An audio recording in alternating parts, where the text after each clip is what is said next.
नमस्कार। पांचजन्य में आप सभी का एक बार फिर स्वागत है। जो विचारधाराएं वास्तव में केवल घृणा का प्रचार करती हैं, जो हमेशा मानवता को हम लोग और वे लोग इन खांचों में बांट कर देखती हैं, वे अब फिर नए सिरे से सक्रिय हो गई हैं। जातिगत जनगणना, उत्तर दक्षिण के बाद अब बलि प्रथा को लेकर भी एक नई बहस शुरू कर दी गई है।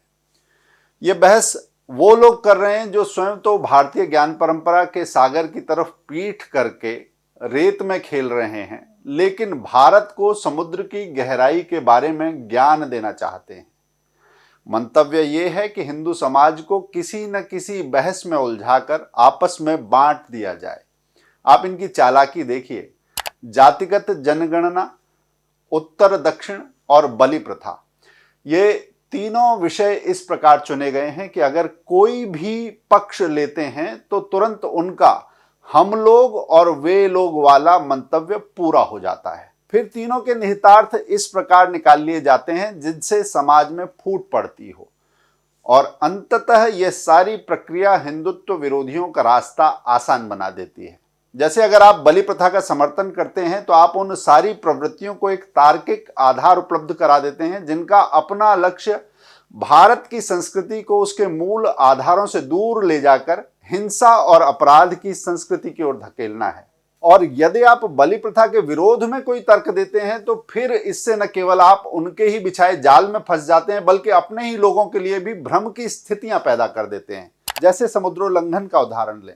कहा जाता है कि भारतीय ग्रंथों में समुद्र उल्लंघन यानी लांघने का निषेध है, किंतु व्यापार, रोजगार अथवा सैनिक अभियान के लिए समुद्र पार करने की अनुमति हमेशा रही है। यह भी कहा गया है कि समुद्र से वापस लौटे व्यक्ति को कुछ समय तक क्वारंटीन यानी अलग रखा जाना चाहिए। अब इनमें से अगर किसी भी एक बिंदु को तर्क का आधार बनाया जाएगा या तर्क बनाया जाएगा तो न केवल बात अधूरी अपूर्ण रहेगी, बल्कि वो भ्रम पैदा करने वाली भी लगेगी। यही स्थिति अन्य बातों में भी है।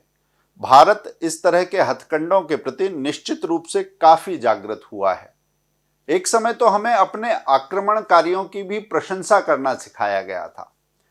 जिन विचारधाराओं की घुट्टी में और उनकी पुस्तकों में सिखाया गया है कि कैसे अपने लोगों को नियंत्रित किया जाए और अपने क्षेत्र का विस्तार किया जाए, हमें ऐसी विचारधाराओं के सत्य से अनभिज्ञ रखा गया, अनजान रखा गया, पर्दे में रखा गया। इसके उलट ये सिखाया गया कि सभी विचारधाराएं शांति और प्रेम का उपदेश देती हैं।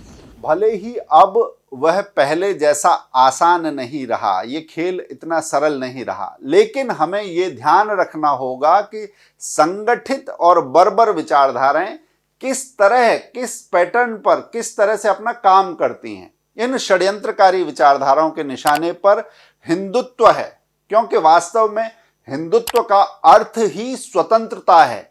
यहां प्रत्येक व्यक्ति को अपने इष्ट और आस्था को चुनने और इच्छित रूप में उपासना करने की स्वतंत्रता है। इतना ही नहीं, यहां तक कि नास्तिक व्यक्ति भी हिंदू हो सकता है, हिंदू है। यह स्वतंत्रता विविधता में अभिव्यक्त होती है। इन विचारधाराओं को हिंदू समुदाय की अंतर्निहित विविधता वहां तक तो रास आती है जहां तक उसमें उन्हें बांटने, विभाजित करने की संभावना दिखती हो, किंतु जब उसी हिंदुत्व के मानने वाले बहुराष्ट्रीय कंपनियों के बजाय किसी देसी कंपनी को चुनने लगते हैं तो उन्हें उस हिंदुत्व में असहिष्णुता नजर आने लगती है।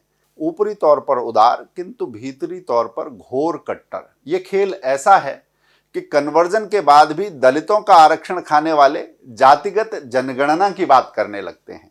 केएफसी की हड्डियां चबाने वाले बलि प्रथा की बात करते हैं।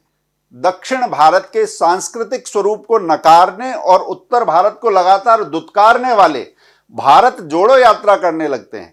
याद करें कि किस प्रकार यूपीए ने भगवा आतंक नामक टूल किट बनाया था। अब जैसे जैसे चुनाव निकट आते जा रहे हैं, वही लॉबी हमें जाति, भाषा, क्षेत्र और देवता के आधार पर, आस्था के आधार पर विभाजित करने की कोशिशें तेज करती आ रही है और इसमें तकनीक का भी सहारा ले रही है। आगे भी कई टूल किट आएंगे। आवश्यक यह है कि हम किसी टूल किट के झांसे में ना आए।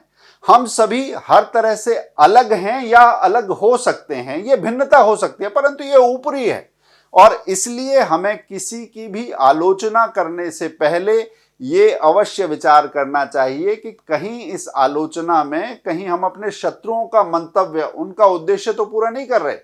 हमारी विविधता हमारी शक्ति है, हमें इतिहास के झंझावातों से सुरक्षित बाहर निकालने वाली अनोखी शक्ति।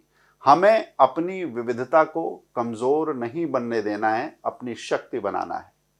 आज के लिए इतना ही, फिर मिलेंगे एक नए मुद्दे के साथ।